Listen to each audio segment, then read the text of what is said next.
Greetings, my fellow Fright Fiends, and thanks for dropping by the Horror Zone. I hope everyone's doing well.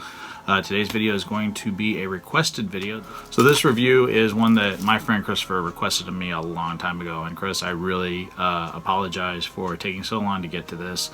This is one of his favorite movies, and it's a movie I had never heard of or never seen before. And the name of the movie is Messiah of Evil.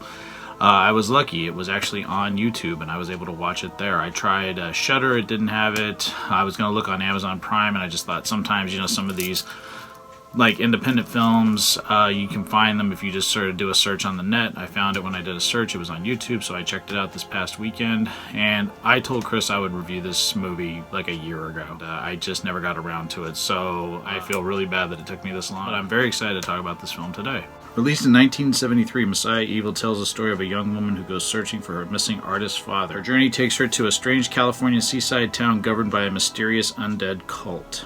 The movie stars Michael Greer as Tom, Mariana Hill as Arlety, Joy Bang as Tony, Anita Ford as Laura, Royal Dano as Joseph Lang, and Elijah Cook Jr. as Charlie. It also features music by Phillian Bishop and was written and directed by Willard Hysick and Gloria Katz, who went uncredited. So, Messiah of Evil, very different film. Didn't really know what to expect of it. I believe I saw that it was an Italian film, but it was shot in Southern California. And like one of the actors that Elijah Cook Jr., I knew right as soon as I saw that name. I'm like, oh my god, that's Weasel Phillips from Salem's Lot, my favorite film of all time. And it's so funny, the character of Charlie that he plays in this is very much like Weasel Phillips. He was known for playing kind of quirky characters, but it was just so funny to see him as another kind of drunk kind of character, and that's kind of the character he plays in this. But for the short time he was in it, he was great. And the movie itself is very interesting. It was very different from what I thought it would be. I didn't really know a lot about it, outside of what my friend Christopher had told me. But there's some really creepy moments in this. There's a couple of scenes with this mob of undead people, and you don't really understand what's going on until the story kind of plays into its third act. But there's some really creepy moments. One in particular is like at this gas station, right around the very beginning of the film, and this is when Arlety is heading to this town to look for her father, and she stops to get gas, and then there's this weird truck that pulls up, and it has like these bodies in the back of it, and the gas station attendant notices it, and he tells her to just get away, to drive, get out of there. Very creepy imagery without being very bloody. There are some gruesome moments in this, but it's not overly so. It's more about the tension and the atmosphere, and it's really well done. The mobs of these undead people are really unnerving, and I think it's just the way the directors sort of pepper them into the scene. There'll be a scene where there's just like a few of them, and then all of a sudden there'll just be more that are coming in from various, you know, like off screen, or a scene in a movie theater where this one character, she's in this empty movie theater, and all of a sudden they just slowly start all coming into the movie theater and filling up the areas around her. It's very creepy and very well done. There's one in particular, and I can't remember the name of the character, but he's the one driving the truck, and he just disturbs me. I don't know what it is about his presence and the delivery of the actor, but excellently done. There's some corny 70s dialogue in it. But, you know, at the same time, I really appreciate 70s films, and I'm really getting into like Argento and Fulci, and they have this kind of different look and feel to them. So even though this was shot in California, it does feel like it was shot in Europe. It does have a European vibe to it, even with the music. Really love Phillian Bishop's score, very haunting.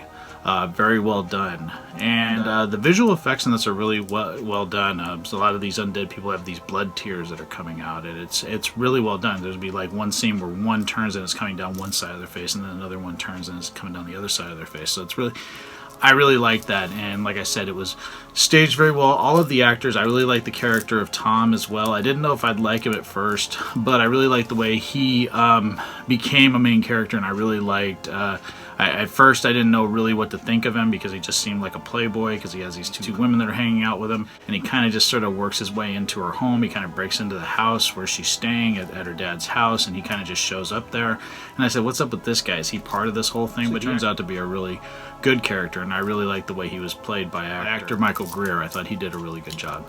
So yeah, I really liked it. It's one I'd actually like to revisit and pick up if I can find it. I assume it's on Blu-ray and DVD. I would like to add to my collection, because I really am getting into kind of these 70s European kind of vibe films that have like this different look than what Hollywood was putting out.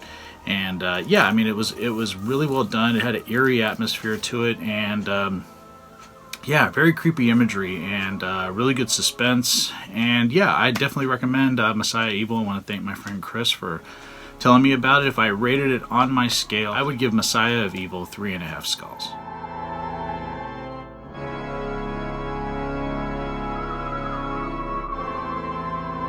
If any of you have seen this film or have heard of it, leave me some thoughts down in the comment section below. Would love to hear from everyone. And as always, thanks so much for dropping by the Horror Zone, and I'll talk to you guys later. Take it easy. Stay scared as always.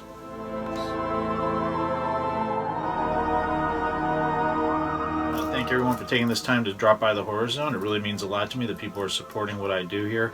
If you like this video, please hit the subscribe button down below. I upload videos at least once or twice a week. It would really mean a lot if people would spread the word about this channel. This is a passion of mine. I love the horror genre, and I'm really happy to share my love of it with all of you. So thanks so much again for checking it out, and I'll talk to you guys later. Take it easy. Peace.